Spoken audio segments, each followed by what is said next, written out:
ನಾನು ನಂದಿನಿ ತಗೊಂಡಿದ್ದೀನಿ. ಈಗ ಆಶೀರ್ವಾದ ಅವ್ರದ್ದು ಸಾವಯವ ತಗೊಂಡಿದ್ದೀನಿ. 1 ಕಪ್ ಆಗೋಷ್ಟು ಇದೆ ಹಾಕೋತಾ ಇದ್ದೀನಿ. ಸ್ವಲ್ಪ ಗೋಡಂಬಿ ಹಾಕೋತಾ ಇದ್ದೀನಿ. ಈಗ 2-3 ಲವಂಗ ಹಾಕೋತಾ ಇದ್ದೀನಿ.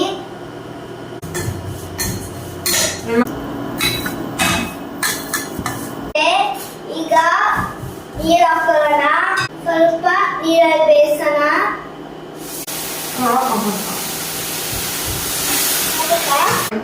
ಹಾಲು ಚೆನ್ನಾಗಿ ಘಮಘಮ ಬೀಳ್ತದೆ.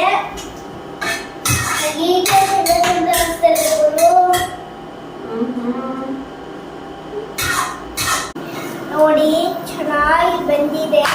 ಮಿಲ್ಕಿ ಮಿಸ್ಟದು ಕೋವಾ ಹಾಕೊಳ್ಳೋಣ. ಚಿಲ್ಲಿ ಫ್ಲೇವರ್ ಚೆನ್ನಾಗಿ ಬರುತ್ತೆ. ಫ್ಲೇವರ್ ಚೆನ್ನಾಗಿ ಬರುತ್ತೆ. ಚೆನ್ನಾಗಿದೆ. ಇನ್ನೂ ಇದೆಯಾ ಅದು?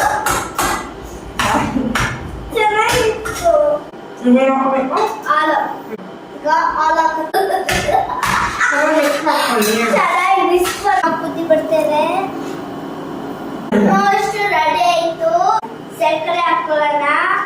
1 ಕುದಿ ಬಂದ್ರೆ ಸಾಕು. ಈಗ ಏಲಕ್ಕಿ ಪುಡಿ ಹಾಕೋತಾ ಇದ್ದೀವಿ. ಘಮ ಘಮ ಚೆನ್ನಾಗಿರುತ್ತೆ. ಆಲ್ಮೋಸ್ಟ್ ನಮ್ಮ ಪಾಯಸ ರೆಡಿ ಆಗ್ತಾ ಬಂತು. ಇನ್ನು ಒಂದೇ ಐಟಮ್ ಇರೋದು ದ್ರಾಕ್ಷಿ. ಈಗ ದ್ರಾಕ್ಷಿ ಹಾಕೊಳ್ಳಿ.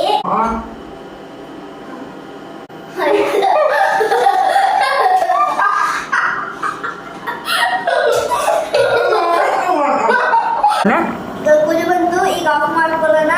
ನೋಡಿ ನಮ್ಮ ಪಾಯಸ ಎಲ್ಲ ರೆಡಿ ಆಯ್ತು. ಈಗ ಒಂದು ಬೌಲಿಗೆ ಹಾಕೋಣ.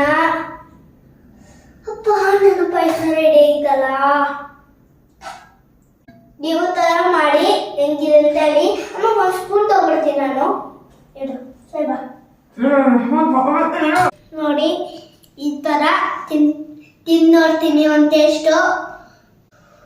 ಎಲ್ಲ ಚೆನ್ನಾಗಿರ್ತದೆ.